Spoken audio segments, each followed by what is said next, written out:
nziza reka dushime Imana cyane ku bw'aya mahirwe twongeye kugira. Ni umugisha ukomeye cyane kuko mu kubara ndatekereza ari igice cyaho cya 6 ku murongo wa 24 Uwiteka abwira Mose atubwire Aroni n'urubyaro rwe atakoba ariko mujya musabira Israel umugisha. Yarabwiye ngo mujye mubabwira ati Uwiteka aguha umugisha kurindi.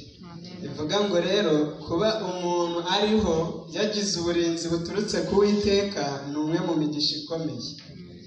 Aka kanya rero turanezerewe cyane kubw'iyi gahunda nziza. Ndagira ngo twatangiye ari nta bashyitsi barimo, ariko njye nababonye aho bari ndabakiriye, nta nubwo mbahagurukisha. Burya rero cyane ko turi kumwe n'umushyitsi, navuga kuri jye ukomeye cyane. Ndi kumwe n'umuyobozi wanjye mu ishuri, ariko aho hari abo kubahwa bajye bubahana, niyiyumve mwikaze. Hari impamvu ibinteye, kubera ko nigeze nganira n'umuntu murarika arambwira ati babe bataduhagurutse. Ambwira ati nanga kujya ahantu ariko bakansaba guhaguruka. Kubw'ibyo rero hari iby'abantu tuba tugiye duhuriyeho. Ndatekereza ko abashimye Imana n'abatashimye nabo hari byinshi bashimira Imana. Ubwo rero kubw'ibyo natwe ndahamya nashidikanya yuko yari umwanya mwiza wo gushima Imana. Amazina ni yayandi, Nineretse Imana Etienne. Ndi umurezi wabihereye hasi. Kubw'ibyo rero hari bikeya mwabonye, twe twari twarabonye byinshi, kuko Berite yavuze ni ari umwana yazaga amubwira ati mfite ikibazo. Barakuze uwo hasi we hari n'igihe yazaga akubwira ngo ikibazo mwarimu mugenzi wanjye arandebye, kubwira ati ngiye mfite ikibazo yuko ngewe uyu nguyu ari kundeba. Ubwo rero icyo uri mwarimu uba ugomba kugikemura, siko bimeze? Ndagira ngo rero kubw'ibyo tugiye kwigana amagambo afite umutwe uvuga ngo inzira y'abacunguwe. Inzira y'abacunguwe. Ahari se wenda hari ubwo bijya bigora iyo umuntu ari bwigisha icyigisho kiri buhite kirangira, kuko byibuze iyo arivuna hari ubwo ushobora gucumbika ariko ukazakomerezaho. Ariko kuko aba ari umunsi umwe, muranyihanganira tugisoze. Gusa ubanza njya ngira amagambo menshi, kubera ko umunsi wa mbere nahagaze mbere y'iteraniro nigisha nafite imyaka nka 11. Ariko kuri iyo myaka ni muri bwa buryo habanza umwana mutoya hagaherutsa undi mwigisha. Icyo gihe na pasiteri w'intara yari apanzwe kuri gahunda, ariko biba ngombwa ko isaha zitaragera agira ahandi aba atumiwe. Icyo gihe umukuru w'itorero twari kumwe muri gahunda yaramajije ni ko byibuze ari iminota 30 urayigisha, nanjye ndayigisha. Ariko hakana se, ariko ndibaze se mu mutima nangira kumva mfite ikibazo. Mbona amasomo nateguye arangiye na 15 itaragera.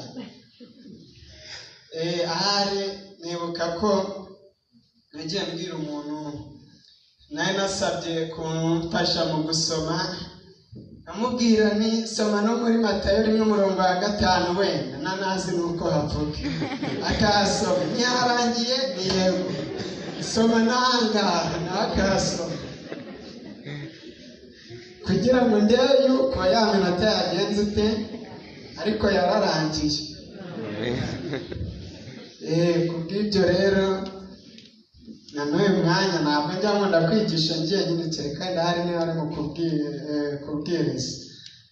Njya nkunda cyane abantu bafite wenda se imisatsi yahinduye ibara, ariko hano ndabona bashobora kuba ari nabo n'ubundi Rida aradufasha, arahaguruka aramfasha ku cyigisho tugiye kwiga. Mu gihe agihaguruka ahari n'utu dutebe hari ubwo bari budutwara, uricara nanjye nicaye. Kadusenge. Turagushimiye cyane Data wa twese, izina ryawe nirihabwe icyubahiro. Baraturenze abantu natwe, none aka kanya wongeye kwemera ko tuboneka imbere y'ubwiza bwawe. Turakuratse ngo uzubane natwe, kandi ibyo ushima ushaka ari byo bibaho. Mu izina rya Yesu tubisabye, amen. Ngira ngo nk'uko nababwiye, umutwe w'icyigisho dufite uyu munsi uravuga ngo inzira y'abacunguwe. Bivuga ngo ubundi turibaze se abacunguwe ni bantu bameze ute? Navuze ko uramfasha kwigisha kandi uramfasha, wabinyima se? Abantu bacunguwe ni abantu bameze bate? Ashimwe. Ntabwo ndi umurezi, ariko ndi umunyeshuri mwiza. Ubwo rero ibyo arambaza ndabisubiza kuko nyine ndi umunyeshuri. Ngize ese abacunguwe ni bantu ki? Abacunguwe ni ijambo rifite aho rikomoka, ni ugucungurwa. Bivuze ngo abacunguwe ni umuntu ufite icyo yakorewe atari gushobora kwikorera, kandi icyo kintu kikaba cyari icy'ubuzima bwe bushingiyeho. Cyari icyo ubuzima bwe bugenje gute? Bivuga ngo umuntu wese uri kuri iyi si yagenje gute? Yaracunguwe. N'uwabayeho ndetse n'uzigera agenza gute? Abaho. Kandi twese twacunguwe kubw'amaraso y'umwana wande? Y'umwana w'Imana, ari we Yesu Kristo. Kubw'ibyo rero tugiye kureba ese inzira y'abacunguwe, abantu bacunguwe, niba koko dusanze ko buri muntu wese yacunguwe, ese iyo nzira abantu bose barayinyura? None se niba hari abantu batayinyura, ibyabo bizagenda gute? Ese kuba batayinyura ni uko batayemerewe cyangwa ni uko aribo babihisemo? Turahera muri Yesaya 5:35, n'ubundi Rida aradufasha gusoma umurongo waho wa 8. Aranditse ngo, kandi hazaba inzira nyabagendwa, iyo nzira izitwa iyo kwera. Amen. Abanduye imitima ntibazayicamo, ahubwo izaba iya ba bandi. Abagenzi naho baba ari abaswa ntibazayiyoba. Ese ashimwe. Bivuga ngo hazabaho inzira nyabagendwa. Bishatse kuvuga yuko iyo nzira kuyigenda bigenje gute? Birashoboka. Siko bimeze? Iyo nzira kuyigenda ntabwo ari ikintu kidashoboka. Hari umuntu twaganiriye arambwira ati nigeze njya Igicumbi, ati kuko nari mageze bwa mbere ngombwa ko nembera hafi kugira ngo ze kuhamenya, ariko ati naje kwisanga ahantu bishobora kuba ari aho wenda se abasirikari bakambitse, reka mbivuge gutyo. Ati mbona ahantu handitse ngo hano hagendwa n'abahatuye gusa. Bivuga ngo ubwo utahatuye kuhagenda ntabwo bigenje gute? Ariko iyi nzira y'abacunguweyo ni inzira nyabagendwa. Siko bimeze? Itangiriro 35 umurongo wa 22. Turebe ubundi inkomoko y'iyi nzira, cyangwa se abantu bagombaga kuba batera intambwe bwa mbere muri iyi nzira, bityo bakazayobora n'abandi muri iyo nzira. Twumve ku bahungu ba Yakobo bimeze biti. 35 umurongo wa 22. Yego. Aranditse ngo, kandi Isirayeli agituye muri icyo gihugu, Rubeni aragenda asambana na Biruha inshoreke ya se. Isirayeli arabimenya. Turakomeza tugeze 29. Bivuga ngo ahangaha mumfashe dukurikire, kuko bagiye kutwereka abana ba Yakobo. Harya Yakobo yabyaye abana bangahe? Abana 10 na bangahe? 12. Abivuze 12. Numvishe babivuga 12. Hari abemeza 13. Abandi ngo niba bazi Yakobo yabyaye abahungu 12. Cyabikoze na Dina yaruwe, kubera yuko abakobwa batabarwaga, niyo mpamvu adakunda kugaragara muri abo 12.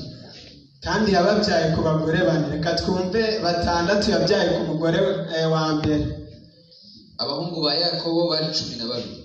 Abareya ni Rubeni imfura ya Yakobo, na Simiyoni na Lewi na Yuda na Isakari na Zebuluni. Abarasheri bivuga ngo abareya bari bangahe ubwo? Bari batandatu. Mumfashe amazina tuze gukurikira kuko biraza kudusaba yuko ahari ndavuga ko buri zina rya buri muntu mu bana ba Yakobo twibuke yuko aribo bavuyemo imiryango 10 n'ingahe? 12 y'Abayisiraheli. Kandi abo ngabo 12 ni babandi Uwiteka yabwiye Mose ngo bandemere ubuturo bwera ngenze gute? Nure hagati muri bo. Bivuga mu buryo Uwiteka Imana yashakaga ko iyo miryango ituramo hari ubuturo bwera, aho Uwiteka yagombaga kuba atuye. Buri wese yagombaga kuba afite amahirwe angana na mugenzi we yo kugera hehe? Imiryango 3 yatuye mu majyaruguru, indi 3 itura mu majyepfo, 3 iburasirazuba, indi 3 iburengera.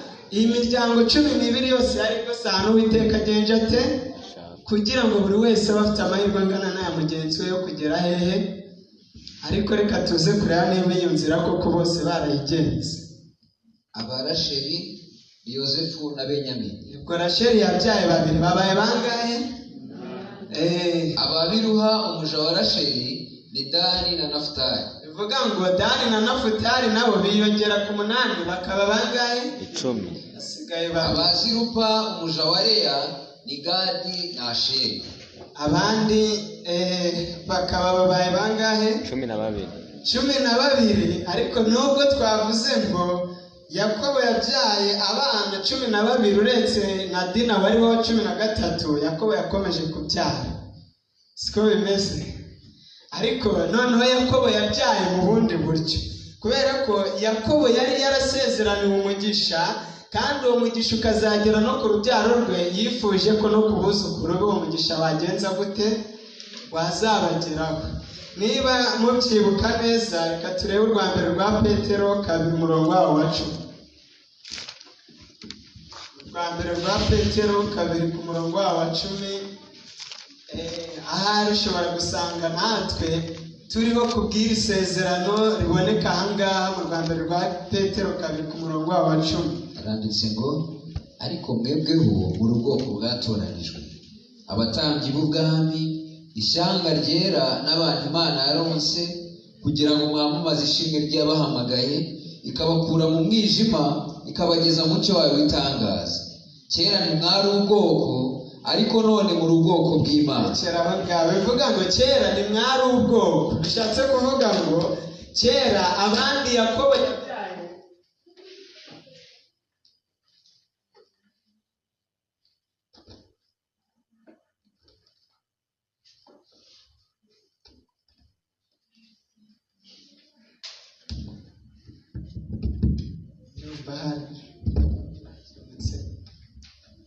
bivuga ngo twari dukomeje tubona yuko ahari abandi bana Yakobo yabyaye kera ntabwo bari abana be, ntabwo bari ab'ubwoko bwe kubw'amaraso, ariko bashoboraga kuba. Reka dukomeze mu itangiriro mu gice cyaho, ni igice cya 48 umurongo wa mbere kugeza ku wa 6. Twumve abandi bana babiri Yakobo yabyaye, yarababyaye kubw'iyihe mpamvu. Hanyuma y'ibyo babwira Yosefu bati so ararwaye. Ajyana n'abahungu be bombi Manase na Efurayimu. Haza umuntu abwira Yakobo ati dore umwana wawe Yosefu araje. Isirayeli arihangana yicara ku rutare. Yakobo abwira Yosefu ati Imana ishobora byose yambonekereye iruzi yo mu gihugu cy'i Kanani, impa umugisha, irambwira iti dore nzakororoza mugwize guhindura iteraniro ry'amoko, kandi nzaha urubyaro rwawe ruzakurikiraho iki gihugu kibe gakondo yarwo iteka ryose. None abahungu bawe bombi wabyariye mu gihugu cya Egiputa ntaragusanga muri Egiputa ni abanjye. Arababyaye cyangwa ntabwo ababyaye?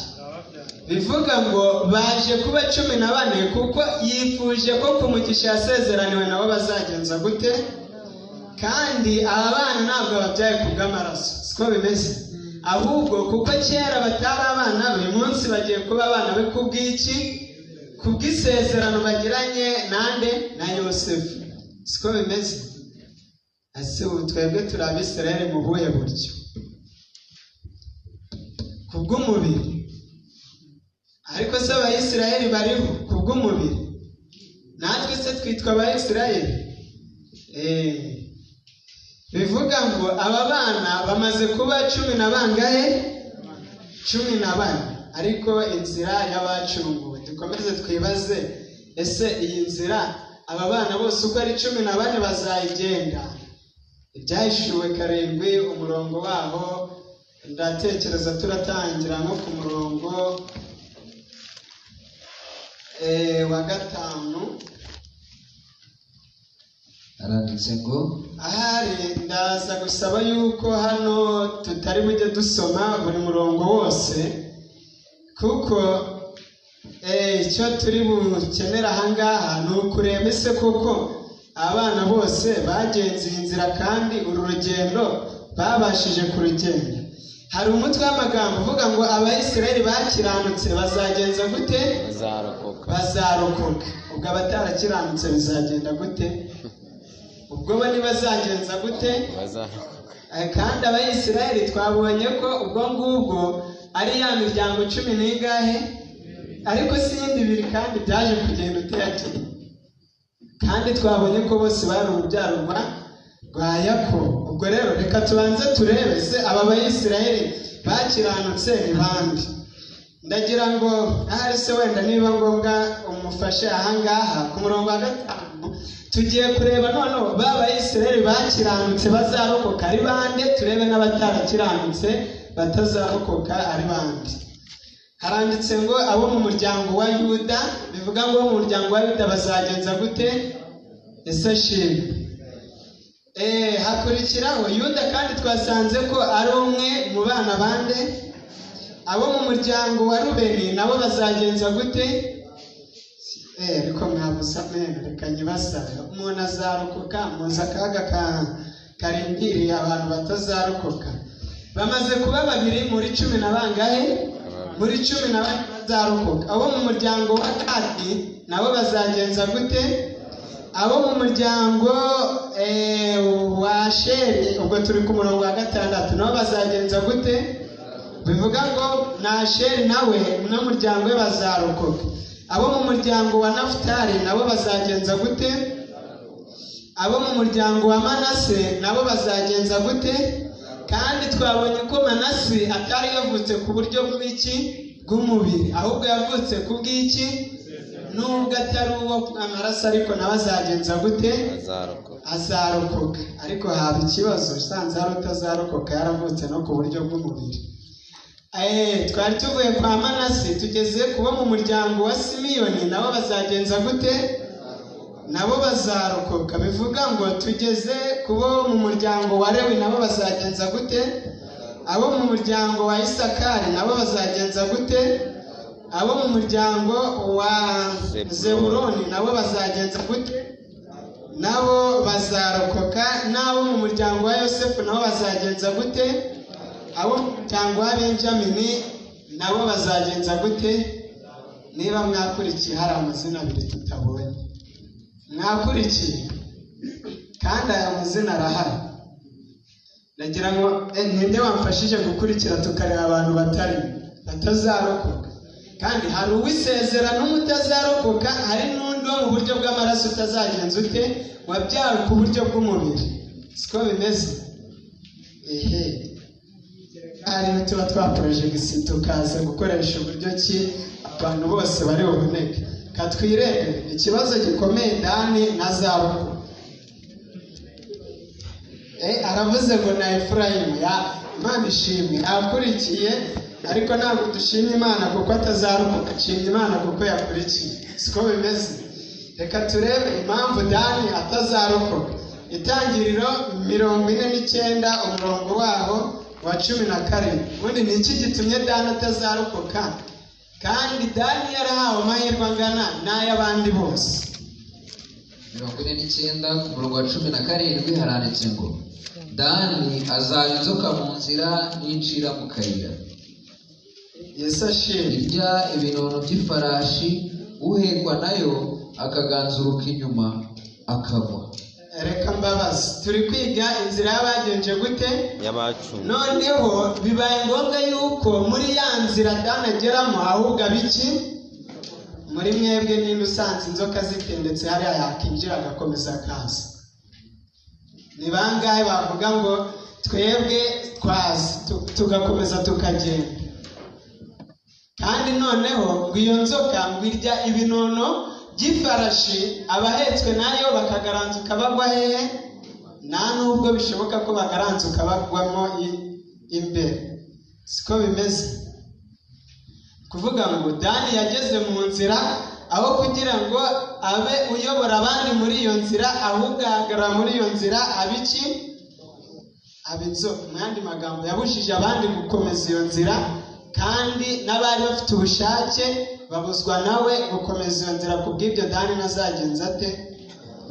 Reka nifashishe amagambo makeya ari mu gitabo cy'umugenzi. Abagifite ni kuri paje ya 78, hari amagambo atubwira ibya magambo.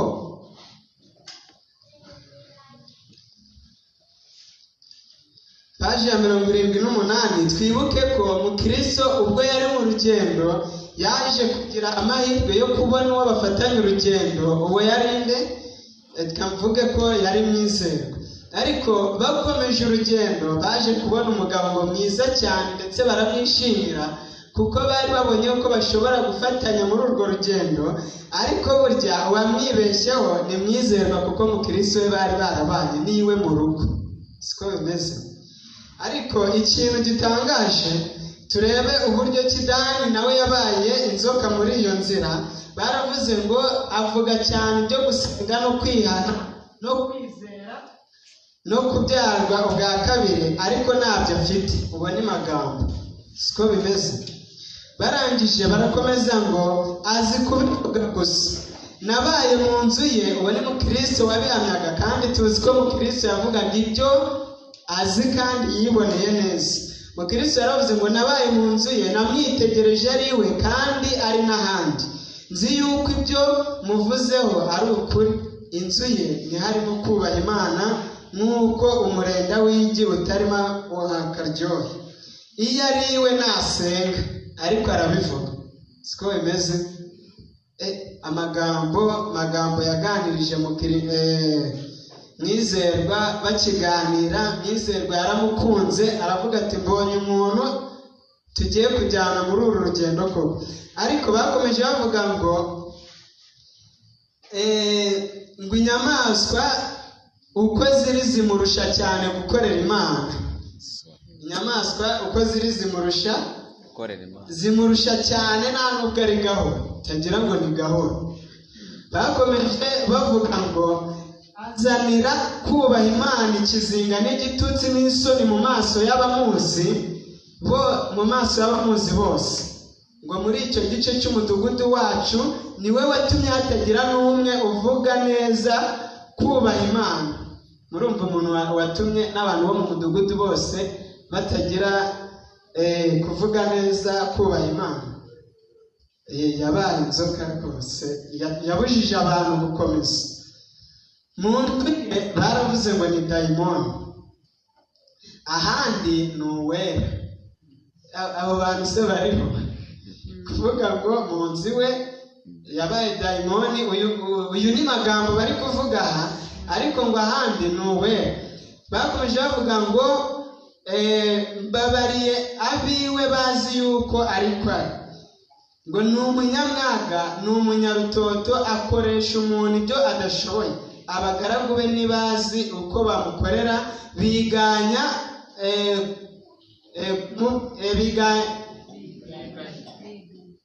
bagenza gute? Biganya kumubwira se ashoboka. Ariko bakomeje bavuga ngo abagura nawe bavuga yuko kugura n'umupagani kuruta kugura nawe. hari abantu bacuruza kandi ari abantu b'Imana, ari abantu bari muri uru rugendo, ariko ku buryo bagurisha kugeza n'ubwo n'abapagani bavuga naho kujya hariya nareba hano njya kugurira. Amagambo make ngiye gusoreza hano, aravuze ngo kuko umupagani nuko ari yagura neza kumurusha.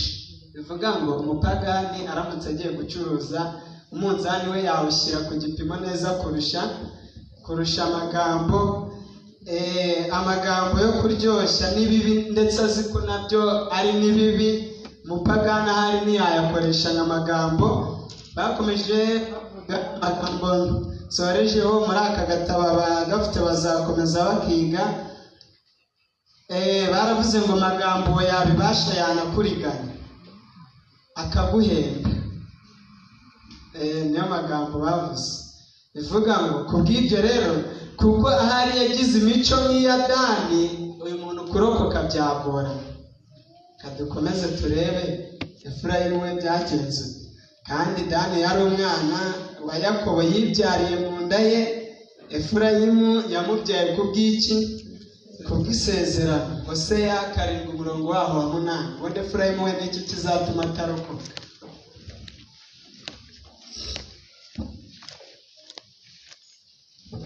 Aranditse ngo Efurayimu yivanze n'ayandi moko. Efurayimu ni nk'umutsima udahinduwe ugashya uruhande rumwe. Bivuga ngo Efurayimu we ikintu kizatuma atarokoka ni uko yivanze n'iki? Mu yandi magambo kumutandukanya n'abandi n'abapagani n'ubundi biragoye, siko bimeze. Kandi mu gitabo cyo kugana Yesu baravuze ngo umupagani uramutse umwemereye kujya mu ijuru atarihana ibyaha bye, hari abasomye amagambo ngo yageraho bikagenda utakishimira kugumya kubayo,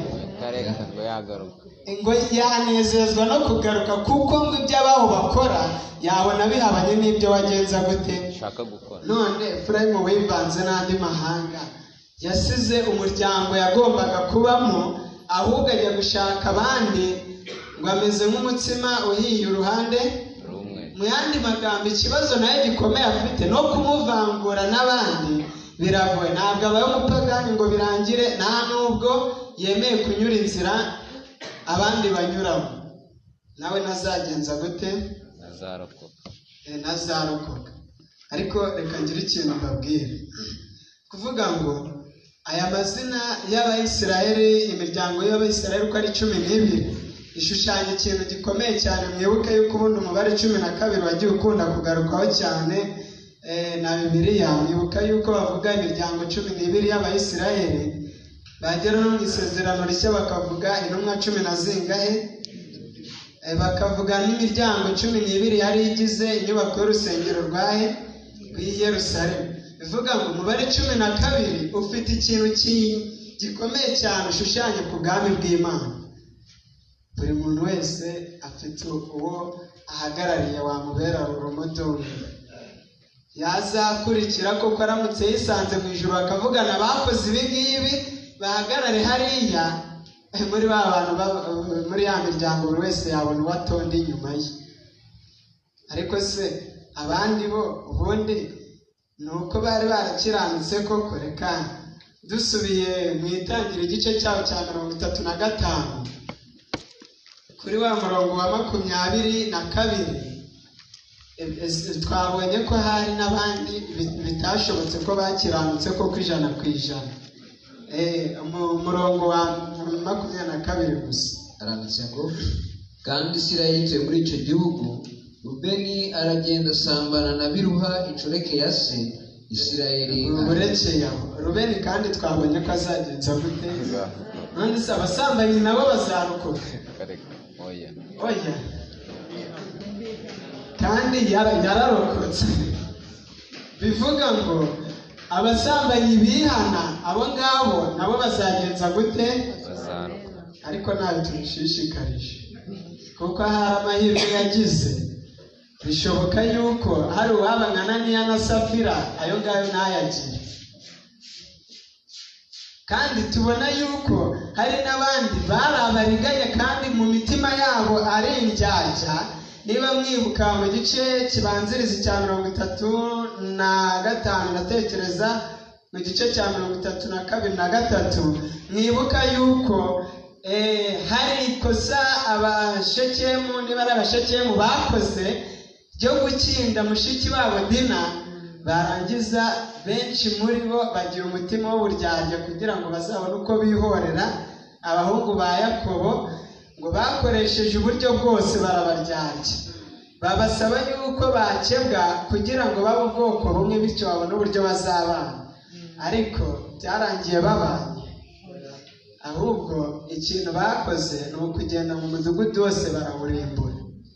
Abicanyi se nabo bazarokoka? N'abicanyi bihana nabo bazarokoka? Siko bimeze.